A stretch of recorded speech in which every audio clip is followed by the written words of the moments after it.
Imam Besar Masjid Jami Kelambaru Kabupaten Aceh Besar Tengku Haji Bustami MD menyerahkan sumbangan untuk Palestina yang diterima Wakil Ketua MPU Aceh Tengku Haji Hasbi Albayuni di ruang kerja Ketua MPU Aceh pada Senin 5 Mei 2025.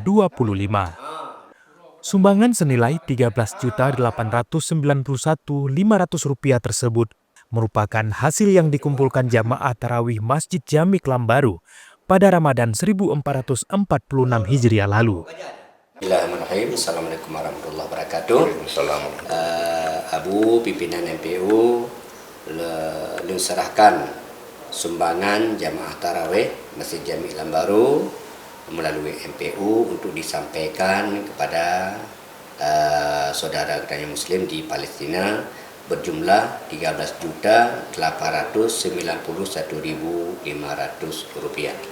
Kalian terima amanah dari jamaah salat tarawih Masjid Jami Kelambaru, yaitu Gayu sampaikan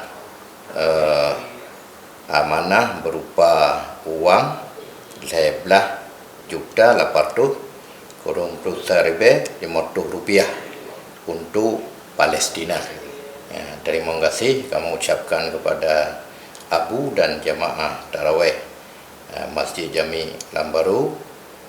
Ajarakallahu fima ataitum wa barakallahu fima abqaitum.